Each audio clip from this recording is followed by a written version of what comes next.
오늘 우리에게 주시는 하나님의 말씀은 여호수아서 19장 40절에서 48절까지 말씀입니다. 여호수아서 19장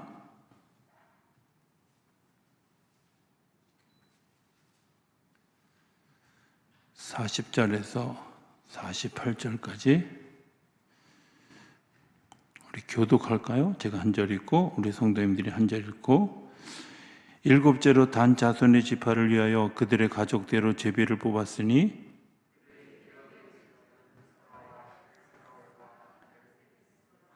사알라핀과 아얄론과 이들라와 엘드게와 기쁘돈의 바알렛과 메알곤과 락곤과 요빠 맞은편 경계까지라.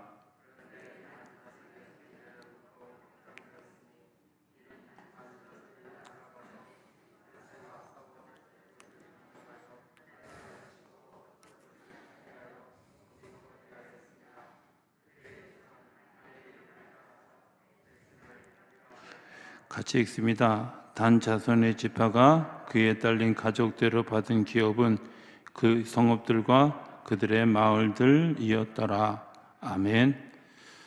할렐루야. 하나님 살아계십니다. 살아계신 하나님의 은혜와 평강이 저와 여러분들 그리고 영상 앞에서 예배하는 모든 분들에게 함께하게 되기를 주의 이름으로 축복합니다. 오늘은 단지파에 대한 이야기를 좀 하겠습니다. 단지파입니다. 단이 어떻게 태어났을까 궁금하시죠? 창세기 30장에 우리 한번 봅시다. 30장 1절부터 보면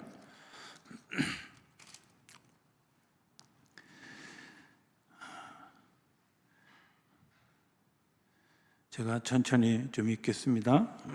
라헬이 자기가 야곱에게서 아들을 낳지 못함을 보고 그의 언니를 시기하여 야곱에게 이르되 내게 자식을 낳게 하라. 그렇지 아니하면 내가 죽겠노라. 야곱이 라헬에게 성을 내어 이르되 그대를 임신하게 하지 못하게 하시는 이는 하나님이시니 내가 하나님을 대신하겠느냐. 라헬이 이르되 내 여종 빌하에게로 들어가라. 그가 아들을 낳아 내 무릎에 두리니 그러면 나도 그로 말미암아 자식을 얻겠노라 하고 그의 시녀 빌하를 남편에게 주어 아내로 주매 야곱이 그에게로 들어갔더니 빌하가 임신하여 야곱에게 아들을 낳은지라. 라헬이 이르되 하나님이 내 억울함을 푸시려고 내 호소를 들으사 내게 아들을 주셨다 하고 이로 말미암아 그 이름을 단이라 하였으며. 단이라는 이름이 무슨 뜻이라고요? 5번에 보면 5번이라고 써있죠? 밑에 보면 억울함을 푸셨다 이런 얘기입니다. 자, 제가 좀 빨리 읽었지만 조금 설명을 하면 이 여인들의 이야기가 그죠? 나옵니다. 여인 천하가 4대 여인이 나오고 있잖아요. 그죠? 레아로부터 4자녀가 태어났습니다. 그런데 그때까지 라헬은 한 번도 임신을 하지 못하는 거예요. 사랑은 누가 더 받았을까요? 당연히 라헬이 더 많이 받았는데도 불구하고 레아에게서는 4명의 아들이 낳는데 자기에게는 아들이 없어요. 그런데 29장 끝에 보면 이렇게 얘기합니다. 그가 그의 이름을 유다라 하였고 그의 출산이 멈추었다. 레아에게서 출산이 멈출 때까지도 라헬은 단 한 명의 아들도 낳지는 못한 거예요. 그런데 이 아들을 낳느냐 못 낳느냐의 문제는 단순하게 뭐 요즘 젊은 사람들이 이야기하듯이 애 없으면 편해 이런 정도의 문제가 아니에요. 굉장히 중요한 것은 대를 이어가는 복이잖아요. 그렇죠? 여러분들 이렇게 한번 생각해 보면 이게 얼마나 굉장히 중요한 문제인지 그 당시에 관습하고 상관없이 알 수 있을 거라고 생각이 되어져요. 하나님이 우리에게 복을 주셨어요. 어떤 복을? 생육하고 번성하는 복을 주셨어요. 일단 그 복을 못 누리는 거예요. 그죠? 하나님이 우리에게 약속하셨어요. 1000대에 이르도록 복을 주셨는데 아니 내 자녀가 태어나야 1000대가 되든 10,000대가 되든 될 거 아니에요. 누리는 복이 여기서 끝난다 그러면 사실 지금은 그럴듯해 보이지만 굉장히 불행한 결과를 낳게 된다는 거예요. 여기서 끝난다. 여기서 끝난다. 굉장히 생각해 보면 안타까운 단이라는 말, 단 자손의 특징, 제가 미리 결론적으로 얘기하면 이 단 자손이 어느 날 온데간데 없어져요. 저는 단 자손을 이렇게 단 지파를 보면서 참 안타깝다, 불행하다 이런 마음을 가지게 돼요. 단이라는 말은 다니엘하고 같은 의미예요. 다니엘이라는 말은 단, 엘, 다시 얘기하면 하나님이 나를 판단하신다 이런 뜻이고요. 단은 판단하다 이런 뜻이에요. 그러니까 엘이라는 말은 하나님을 의미하는 것이고 하나님이 나를 판단하신다. 이게 다니엘인 반면에 단은 하나님 판단하신다는 거야. 그냥 판단이에요. 쉽게 얘기하면. 자, 내가 판단한 거죠. 내가 판단할 때 어떤 일들, 내가 이제 아들이 없으면 안 되겠어. 이런 생각을 라헬이 한 거예요. 그래서 그 라헬이 아들이 없는 것 때문에 남편에게 가서 막 이야기를 하는 거죠. 그 시작을 뭐라고 성경은 1절에 보면 뭐라고 얘기하냐면 그의 언니를 시기해서 남편에게 가서 내게 자식을 낳게 해라 이렇게 요청하는 거예요. 그러니까 야곱이 안타깝잖아요. 그죠? 그렇지 않아도 라헬에게서 아이가 태어났으면 좋겠다 이렇게 생각했을 거 아니에요. 왜? 나중에 요셉과 베냐민만 특별히 예뻐했던 것을 보면 어쩌면 그게 야곱이 더 바랬던 일인지도 몰라요. 그렇지 않겠어요? 자기가 사랑하는 여인에게서 아이를 낳는 것이 야곱이 더 바랬던 일일 거예요. 그런데 부인이 그렇게 나오니까 얼마나 답답해. 2절에 보면 이렇게 얘기합니다. 야곱이 라헬에게 성을 내어 이르되 화를 냈다는 거예요. 그리고 그대를 임신하지 못하게 하는 게 하나님이지 내가 어떻게 하냐. 그 하나님 가서 따질 일이지 나한테 얘기하면 어떡하냐. 얼마나 안타까우면 그렇게 이야기를 하겠어요. 그러니까 라헬이 생각할 때 내가 언니에게서 더 이상 아이를 낳는 건 못 보겠으니까 대신할 게 하나 있다. 그래서 당신의 종 실바를 남편에게 주어서 이제 그 잠자리를 하게 하는 거죠. 그리고 아들을 낳게 하겠다 이런 생각을 했어요. 그리고 실바가 이제 그 남편과 관계를 가지고 이제 아이를 낳게 되어졌어요. 그 아이의 이름이 단이에요. 본인은 하나님이 내 억울함을 풀어주셨다 이렇게 생각하지만 한편으로 생각해 보면 이게 하나님의 계획일까요? 하나님의 계획은 아니었던 것 같아요. 그런데 하나님은 이 하나님의 계획이 아닌 일을 가지고도 하나님의 일들을 이끌어 가신다는 거예요. 이 일에 대해서 야곱은 뭐라고 축복하냐면 창세기 49장에 보면 이렇게 이야기합니다. 창세기 49장 16절에서 18절에 보면 그냥 찾으시고 제가 읽겠습니다. 다는 이스라엘의 한 지파같이 그의 백성을 심판하리로다. 다는 길섭의 뱀이요 새끼의 독사로다. 말굽을 물어서 그 탄자를 뒤로 떨어지게 하리로다. 심판이라는 말이 두 가지 의미가 있는데 하나는 공의로 무엇을 판단해서 올바르게 회복시킨다는 개념이 있는 반면에 또 다른 판단이라는 개념 가운데는 복수하겠다는 정죄적 개념이 있어요. 내가 판단한다 라고 하는 건 이게 올바른 정의를 택해서 하나님의 정의를 회복하겠다. 이 땅의 모든 사람들이 다 행복하게 하는 그런 정의의 개념을 세우겠다. 이것이 사실은 법정신의 판단이에요. 그런데 이 판단의 근거가 어떤 것들, 정죄하고 보복하고 복수하겠다는 그런 개념으로 이해를 하면 굉장히 어려워진다는 거예요. 그런데 뒤에 17절에 나오는 일들을 보면 단의 판단은 정죄적 개념이 훨씬 더 강했던 것 같이 여겨져요. 여기 보면 길섭의 뱀이요 새길의 독사로다. 말굽을 물어서 그 탄자를 뒤로 넘어지게 하는 존재다. 남에게 해를 끼치는 존재라는 사실을 이야기하는 거죠. 남을 넘어지게 하는 존재라는 사실을 이야기합니다. 여러분들, 우리가 좀 잘 생각해야 될 것이 있어요. 내가 정의라고 생각하고 그 정의를 부러지졌는데 그 정의가 궁극적으로 보면 하나님의 정의가 아니라 내 욕심을 통한 정의여서 하나님의 나라를 오히려 훼손하는 일들이 있다는 거예요. 사사기 18장 1절 이하에 보면 이런 이야기들이 나와요. 유다 산지가 북서쪽에 비탈이에요. 우리 한번 좀 목사님 한번 우리 단지파 주소 지도 좀 잠깐만 보여주실래요? 네.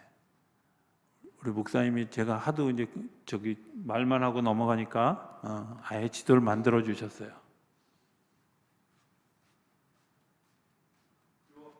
아람이라고 하는 요 끝 맨 위쪽에 보면 단이라고 보이시나요? 안 보이세요? 맨 위쪽에. 자간 맨 위쪽에 아람 단 두 글자 이렇게 쓰여져 있는데, 하필이면 단 공부하는 날 저 맨 위쪽이에요. 그러니까 북쪽이고 산지예요. 단 지파가 이 산지를 얻게 되어졌는데, 여기는 경계가 가나안 땅에 있는 사람들 뿐만 아니라 블레셋 군대가 옆에 있는 거예요. 그래서 이 블레셋 군대와 가나안 사람들의 압력 때문에 하나님이 더 북쪽에 공격을 할 수 있도록 허락해 주셔요. 그래서 사사기 18장에 보면 정탐꾼을 보내요.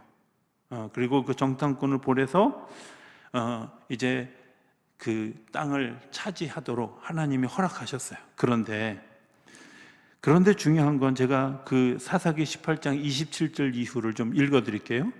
단 자손이 미가가 만든 것과 그 제사장을 취하여 리아스에 이르러 한 가구 걱정 없이 사는 백성을 만나 칼날로 그들을 치며 그 성읍을 불사르되 그들을 구원할 자가 없었으니 그 성읍이 베드로 가까운 골짜기에 있어서 시돈과 거리가 멀고 상종하는 사람도 없음이었더라. 단 자손이 성읍을 세우고 거기 거주하면서 이스라엘에서 태어난 그들의 조상 단의 이름을 따라 그 성읍을 단이라 하니라. 그 성읍의 본 이름은 라이스였더라. 단 자손이 자기들을 위하여 새긴 신상을 세웠고 모세의 손자의 게르솜의 아들인 요나단과 그의 자손은 단지파의 제사장이 되어 그 땅 백성이 사로잡히는 날까지 이르렀더라. 하나님의 집이 실로에 있을 동안에 미가가 만든 바 생긴 신상이 단 자손에게도 있었더라. 두 가지가 나타나는데요. 하나는 평화롭게 사는 마을을 하나님이 허락해 주셨는데 가서 차지하는 것에 그친 것이 아니라 약탈하고 강도짓을 했어요. 거기서 끝난 게 아니라 거기 가서 단신상을 세운 거예요. 그러니까 하나님이 하지 말라는 두 가지를 한꺼번에 다 한 거죠. 하나는 사람들을 약탈하고 하는 일들, 그 다음에 우상 숭배하는 신상을 섬기는 일들을 하게 돼요. 그런데 그게 거기서 끝나는 것이 아니라 열왕기상 12장에 보면 이 비슷한 일들이 또 나와요. 또 나오는데 뭐라고 얘기하냐면 28절인가 봐요. 28절에 보면 이에 계획하고 두 송아지를 만들고 무리에게 말하기를 너희는 다시는 예루살렘에 올라갈 것이 없도다. 이스라엘의 이는 너희를 애굽 땅에서 인도하여 올린 너희들의 신들이라 하고 하나는 베델에 두고 하나는 단에 두었다는 거야. 열왕기상에 가면 왕정 정치가 이어질 때도 단 자손은, 단 지파는 여전히 예루살렘과 맞먹는 베델이라는 곳에 단 신상을 세워요. 베델이 어떤 곳이에요? 야곱이 하나님을 만나서 황무지처럼 버려졌던 땅에 여기에 하나님이 계셨구나 하고 하나님을 만난 자리야. 그런데 그 만난 자리를 우상의 신상으로 바꿔요. 그래서 단지파는 단순히 우상을 숭배하는 정도의 집회가 아니라 오히려 우상을 만들고 또 그 지역 자체가 우상 숭배하는 근원지가 되게 하는 일들을 하게 돼요. 단지파에 유명한 사람 한 사람이 있어요. 한번 기억해 보실까요? 누굴까요? 손이 세 개인데, 네, 삼손입니다. 삼손이 단지파의 후손이잖아요. 그죠? 그냥 목사님이 그랬으니까 그러려니 하세요. 나중에 성경 보면 다 단지파라는 거 다 알아요. 자, 삼손이 어떤 사람이었어요? 나실인이었어요. 하나님으로부터 선택받은 사람이었어요. 굉장한 힘을 가진 사람이잖아요. 아무도 그를 이길 만한 사람이 없어요. 사자도 입을 찢어 죽일 만큼 힘이 센 사람이었어요. 정말 잘 나가는 사람이었잖아요. 그런데 그 정말 잘 나가는 삼손이 하나님의 인도하심을 따라간 것이 아니라 자기 힘이 세니까 자기를 의지하는 거예요. 자기 힘을 과시하는 거죠. 그리고 자기 능력을 과신해서 자기가 조금씩 무너지고 있는 것을 모르는 거예요. 그리고 정말 아주 비참한 지경에 이르잖아요. 비참한 지경에 이르러서 그가 하나님 앞에서 정말 이제 회개하면서 그가 마지막에 부르짖었던 한마디, 그게 뭐예요? 사사기에 보면 사실 하나님 나에게 한 번만 더 구원을 주십시오, 기회를 주십시오, 이렇게 이야기해요. 그런데 49장 18절에 보면 이렇게 얘기합니다. 여호와여, 나는 주의 구원을 기다리나이다. 야곱이 이 단지파를 축복하면서 여호와여, 나는 주의 구원을 기다리나이다. 마치 그로부터 몇백 년 후에 있을 삼손의 일들을 예언한 것처럼 야곱의 기도가 왜 중요하냐, 모세의 축복이 왜 중요하냐면 그 축복된 말씀이 그냥 흘러가는 것이 아니라 하나님이 계속해서 그것을 이루어 가고 있고 완성해 가고 있다는 거예요. 사람이 자기의 길을 자기가 계획하고 자기 멋대로 하는 것 같지만 사실은 돌이켜 뒤돌아보면 하나님이 나를 이끌어가는 대로 왔구나 하는 거 알게 되잖아요. 그래서 시편 기자는 그렇게 얘기하죠. 사람이 자기 마음대로 자기 일을 계획할지라도 결국 그 일을 이루시는 분은 하나님이시라고. 사람들이 잊어버리는 것이 있어요. 내가 잘 나가고 내가 잘 되어질 때, 내가 정말 이렇게 일이 잘 되어질 때 생각해 보면 하나님이 도와주시지 않아도 나는 잘 할 수 있을 것 같아, 이렇게 생각하고, 내 아이디어가 기가 막힌 아이디어지, 이렇게 생각하면서 그 일을 추진해 가지만 시간이 지나서 돌이켜 보면 그때의 성공이 아니었다는 걸 보게 되죠. 라헬이 하녀 실바를 두고 실바를 통해서 아들을 얻었어요. 자기가 고백과처럼 하나님이 나의 억울함을 풀어주셨어요, 너무 감사해요, 이렇게 부르고 단의 이름을 부를 때마다 얼마나 자랑스럽게 불렀겠어요. 이제 레아의 시대는 끝났다, 이제 실바를 통해서 이 라헬의 시대가 열렸다, 이런 마음을 가졌을 거 아니에요. 그런데 여러분들이 그게 끝이 아니라 시간이 지나서 돌이켜보면 그게 끝이 아니라, 그 새로운 시작이 아니라 정말 끊임없이 추락해가는 25시로 흘러가는 시간이 되어질 가능성이 크다는 거예요. 단지파의 특징은 시작부터가 내 의도가 담겨져 있었어요. 내 의지가 담겨져 있었어요. 그런데 하나님이 그걸 허락하셔요. 허락하시는 하나님, 너무 간절하기 때문에 그것에 대해서 들어주시지만 그 들어주심이 반드시 복된 열매를 맺는 것은 아닐 수도 있다는 사실을 기억하셔야 돼요. 조금 더 가봅시다. 모세의 축복입니다. 신명기 33장 22절에 보면 이렇게 얘기합니다. 제가 그냥 읽어드리겠습니다. 22절에 보면 단에 대하여는 일렀을 때 단은 바산에서 뛰어나오는 사자의 새끼로다. 사자라고 얘기했어요. 그죠? 예, 지금 그동안 우리 지금 제가 좀 설명해 온 거하고 비슷하죠. 사자에게도 긍정적인 측면이 있고 그다음에 부정적인 측면이 있어요. 용맹하고 날쌔고 힘이 세지만 반면에 남을 파괴하고 괴롭히는 뱀과 같은 존재일 수도 있다는 거예요. 사자가 그냥 있는 것 자체만으로도 든든할 수도 있지만 한편으로 생각해 보면 사자가 있는 것 때문에 파괴하고 괴롭히는 일들이 있을 수 있다는 사실을 기억해야 된다는 거예요. 용산교회 있을 때 담임 목사님 집하고 제가 있던 그 집하고 교회 안에 다 있었어요.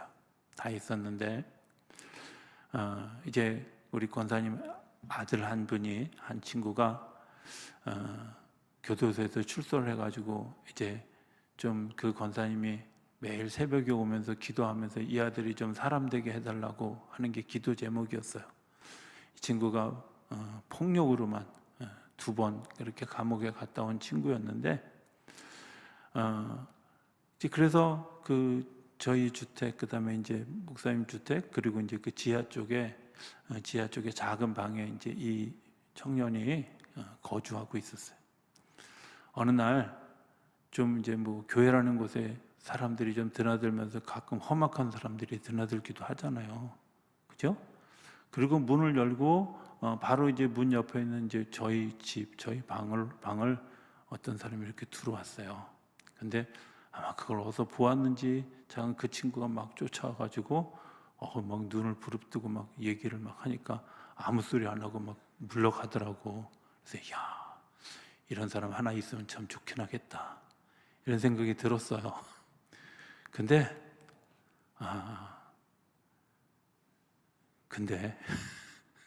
그 이면에 참 어려움이 많더라고요.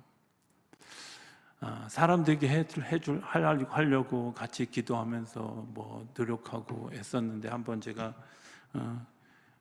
젊은 이런 마음에 그분이 이제 잘 못하고 있는 것 하나 충고를 해줬어요.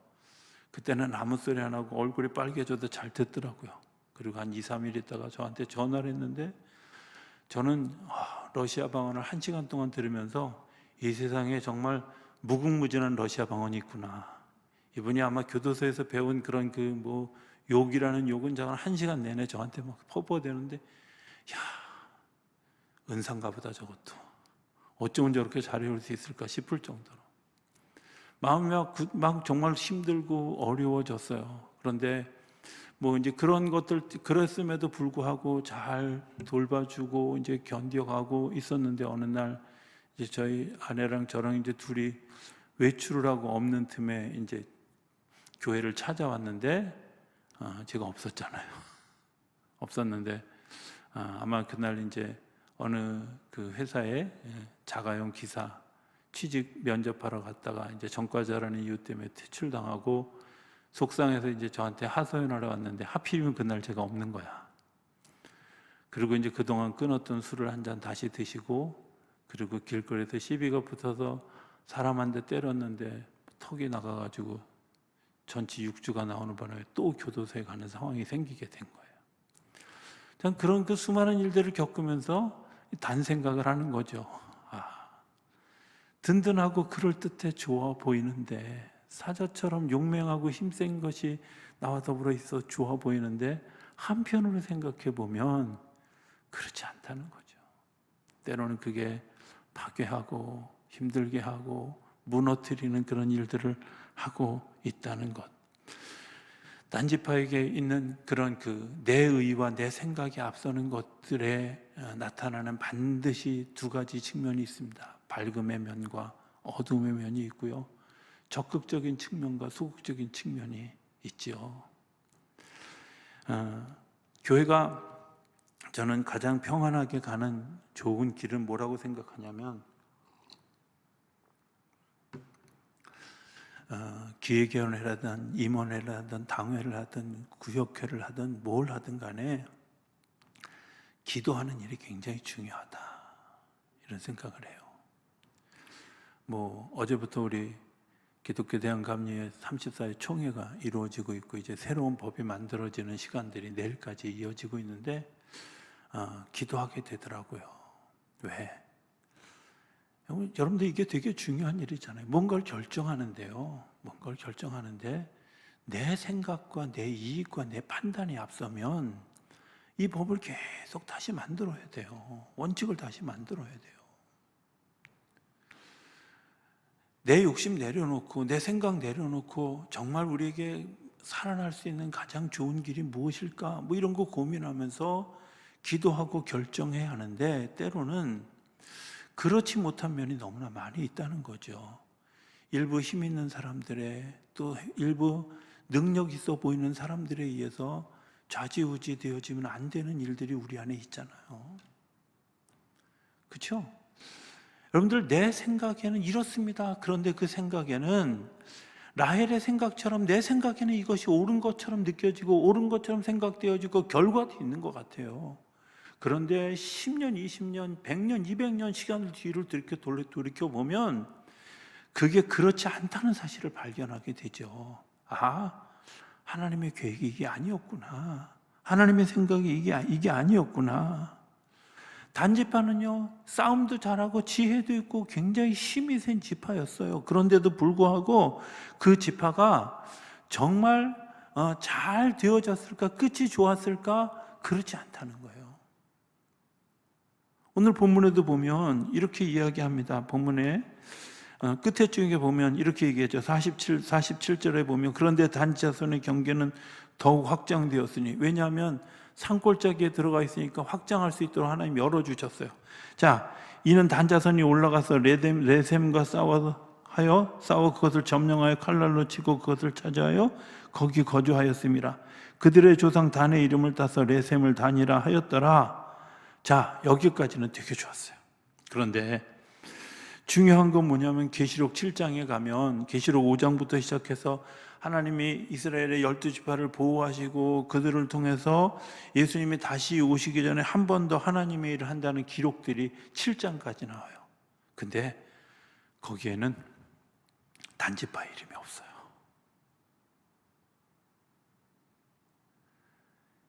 시간이 지나가면서 단지파의 활동들이 줄어들기 시작하더니 요한계시록에 가서는 아예 단지파 이름이 없어요. 이단이긴 합니다만은 몰몬교 같은 경우는 우리는 단지파의 후손입니다. 이렇게 내세워요. 그때 없어진 단지파가 우리한테 왔습니다. 심지어 뭐 우리나라에 또 어떤 분들은 그 단과 우리나라의 단군과 뭐 비슷하다 그래서 그 단지파가 뭐 우리나라의 시조가 되었습니다. 그런 말도 안 되는 얘기를 하는 사람들도 있어요. 그 단이 아닌데, 그죠? 예. 어찌됐든 중요한 건 단지파가 없어지게 되어졌다는 거예요. 그럴듯하게 시작해서 괜찮았어요. 좋았어요. 힘도 세고 사람들의 주목을 끌만한 일이었어요. 그런데 중요한 것은 시간이 지나가면 지나갈수록 남는 게 없다는 거야. 열매가 끊어진다는 거예요. 단지파를 보면서 늘 제가 마음에 아파하는 것들은, 그리고 기도하면서 생각하는 것들은 이런 것들입니다.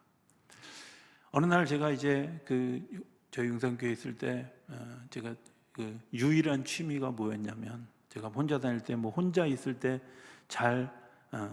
돈을 잘 쓰질 않습니다. 왜 안 쓰냐면 구두쇠가 돼서 안 쓰는 게 아니라 제가 교회에서 일을 하면서 제가 느껴질 때 내가 쓰는 돈의 모든 것이 교인들의 헌금이다, 이런 생각이 들어서 가급적 저를 위해서는 잘 돈을 안 쓰는 편입니다. 심지어 물 한 병도 잘 안 사 먹는데 유일한 취미가 뭐였냐면 그 당시에 자판기에 100원짜리인가 이렇게 집어넣으면 자판기 왜 밀크 커피 나오는 거 있잖아요. 하도 오래된 일이라 못 보셨나요? 네, 그 밀크 커피 나오는 거 이제 그걸 이렇게 전철 타기 전에 마시고, 그리고 이제 전철 타기 전에 그 전철 이제 타기 전에 그 컵을 이렇게 던질 때 제가 다니던 그 고등학교가 농구하는 학교여서 이렇게 착 던져가지고 쓰레기통에 들어가게 하는 이제 이런 취미가 있었어요. 근데 어느 날 여느 때처럼 컵을 이렇게 커피를 마시고 꾹꾹꾹 접어서 탁 던지는 순간에 그 컵이 휙 날아가고 있는데 순간적으로 제 마음속에 이런 생각이 들었던 거야. 하나님, 혹시 제가 저 종이컵처럼 한 번만 사용되어지고 끝나는 일회용은 아닌가요? 이런 질문이 제 머릿속을 팍 스치고 지나갔어요. 별거 아닌 아주 작은 순간에 일어난 일이었어요.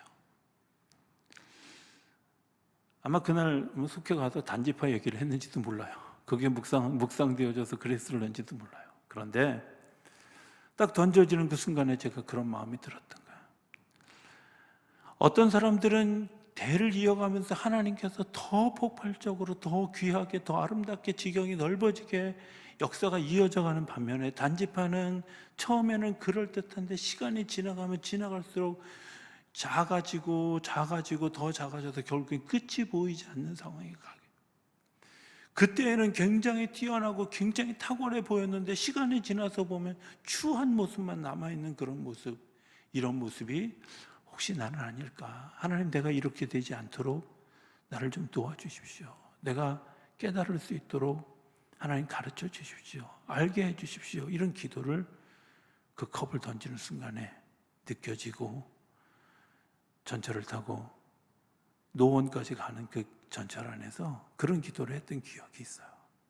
하나님, 내가 일회용이 되지 않게 해주세요. 여기서 끝나지 않게 해주세요. 시간이 지나가면 지나갈수록 더 하나님의 뜻이 나를 통해서 이루어지는 일들이 일어났으면 좋겠습니다. 단지파 보면서 안타까운 일들은 그거예요. 그럴듯해 보이고 괜찮아 보이는데 시간이 지나가면 지나갈수록 그럴듯해 보였던 것이 파괴자가 되어져 가고 훼손하는 자가 되어져 가는 일들. 제사장들이 메고 들어가는 보석 얘기를 했죠. 그 보석에 보면, 보석은 녹보석입니다. 이 녹보석은 두 가지를 상징해요. 하나는 정복자를 상징하고 또 하나는 파괴자를 상징하는데요. 이 녹보석이 재미있는 건 뭐냐면, 전쟁을 하고 이기게 되면 병사들이 그 보석을 달고 다니는 그 보석이 녹보석이래요. 그러니까 그들의 입장에서는 정복자이기 때문에 너무 좋지만, 패한 사람들의 입장에서, 정복당한 사람들의 입장에서의 그 녹보석은 정말 불편한 기억이고 정말 불편한 아픔이잖아요. 힘을 발휘하면서 번영하고 확장하고 성취하고 빼앗고 그런 좋은 가능성을 보이긴 했지만, 한편으로는 그들의 마지막이 어떤 것이었을까, 이런 생각을 해보게 돼요. 우리가 한번 좀 깊이 고민하고 기도했으면 좋겠다, 이런 생각을 합니다. 저는 이유가 어찌됐든 저희 부모 세대, 그리고 저를 가르쳤던 영적인 스승의 세대는 대부분 다 목사님들이 카리스마가 넘치셨어요. 그죠? 예. 뭐 제가 다니던 그런 교회 목사님은 절대 잠자는 걸 허용하지 않고, 또 주일날 대예배 때 오셨던 분이 수요일 예배도 와야 되고 또 철야 예배도 와야 되고, 이런 생각을 가지고 계셨어요. 실제로 그 교회는 교인이 한 7,000명 정도 모이는데, 수요일날 저녁에 정말 5분 전에만 가도 4층이 본당인데 1층 모니터실에서 예배를 드려야 될 만큼 어마어마하게, 철야 예배도 말할 것도 없이, 그분이 그 말 한마디가, 이 카리스마가 얼마나 대단한지, 졸다 조는 사람 막 이름 불러서 깨워도 아무도 시험 들지 않는. 그런데 그렇게 생각했는데 뒤에 이면에 보면 거기에 대해서 두려움과 그것 때문에 상처받은 일들이, 그때는 표현하지 못했지만 일어났던 많은 일들이 있었다는 사실을 발견하게 돼요. 배운 게 그렇게 배워서 나도 그렇게 할 수 있는데 그렇게 안 하는 이유는, 성도들의 상처 있는 아픔도 있지만 한편으로 생각해 보면 그때의 그런 모습들이 오히려 상처를 주고, 녹보석처럼 정복자나 파괴자의 입장에서 이해되는 일들은 있지 않을까. 이런 것들이 늘 마음에 새겨지는 일들이게 돼요. 그래서 목회하면서 가급적 내 주장보다는 하나님의 인도하심이 무엇인가, 또 성도들의 일들이 어떤 일들이 이루어지는 것이 더 귀한 일일까, 이런 것들을 고민하게 되어지고, 나 중심이라기보다는 어떤 일을 결정할 때 하나님께 늘 먼저 기도하고 하나님의 가장 옳은 방법들을 위해서 말씀하지 아니하시면 멈추고 말씀하면 움직이는 그런 일들로 가려고 한 걸음 한 걸음. 그럼에도 불구하고 제가 그런 분들에게 배웠기 때문에 가끔은 막 그런 모습이 있지요. 당연히 있지요. 그런데 어찌됐든 제가 우리 대해서 그런 일들이 멈춰지고 나면 저희 후배 세대들, 우리 자녀 세대들에게서 또 다른 열매, 건강한 교회의 모습을 세워갈 수 있지 않을까, 이제 이런 생각들을 하게 합니다. 단지파를 정리하면 처음에는 그게 응답인 줄 알았습니다. 인간적인 방법이. 그리고 그게 성했습니다. 잘 되어졌습니다. 삼손처럼 겉으로는 화려하게 나타났습니다. 그런데 내 안에 정말 썩어가고 있는 내 모습을, 그리고 병들어가고 있는 내 모습을 발견하지 못해서 시간이 지나고 나면 아무것도 아닌 것이 되어졌다는 거예요.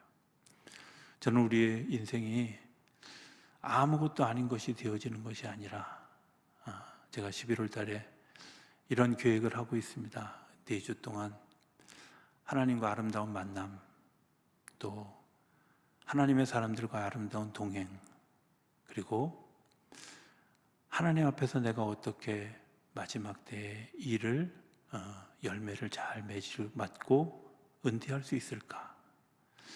4번째 주에는 왕국주일인데 내가 어떻게 하면 하나님의 나라에 갈 때 이 세상에서 이별을 얼마나 잘할 수 있을까, 이런 것들에 대한 묵상을 하면서 말씀을 준비하고 있어요. 저는 그렇게 되어졌으면 좋겠습니다. 우리 성도님들이 하나님과의 만남이 이루어지고 하나님의 사람들과 하나님이 이끌어 가시는 길에 동행하고, 또 내가 맡겨진 소명을 잘 감당하고 그 열매를 하나님께 올려드리고 이 세상과 아름다운 이별을 하는 일들이 어떻게 준비되어져야 될 수 있을까. 우리가 마지막 하나님 앞에 가는 그날까지 정말 성숙해지고 성장하고 거룩해지고 지경이 넓어지는 일들이 일어나고, 우리 자녀들의 또 다른 데에서 또 다른 그런 역사들을 만들어가기에 하나의 씨앗이 되어지고 미랄이 되어지는 우리 모두가 되어질 수 있게 되기를 기대합니다. 그리고 그 복을 누리는 저 여러분들의 삶이 되어질 수 있게 되기를 주의 이름으로 축복합니다. 하나님 감사합니다. 저희가 내 생각과 내 의의를 내세워서 무언가 이룬 것 같지만 시간이 지나서 보면 그때 그렇게 되어졌던 것이 정말 아름다움이었을까 하는 것들을 다시 한번 돌이켜보게 됩니다. 하나님, 오늘 단지파를 공부하며 우리가 다시 한번 우리의 모습을 보게 되었는데, 하나님 이제 돌아서는 용기가 있게 하시고 하늘의 사인을 따라 움직일 믿음의 결단이 우리 안에 일어나게 하여 주옵소서. 그리고 그것들을 통해서 오늘보다 나은 내일, 내일보다 나은 모레를 만들어가는 일에 쓰임받는 우리 모두가 되게 하여 주시옵소서. 이 시간 우리가 같이 기도할 때 주의 성령께서 저희 가운데 역사해 주셔서 오늘 말씀을 듣고 깨달은 것들을 기도하게 하시고, 그 기도를 통해 하나님께 한 걸음을 내딛는 아름다운 축복된 걸음이 되도록 역사하여 주시옵소서. 예수님의 이름으로 기도드립니다. 아멘.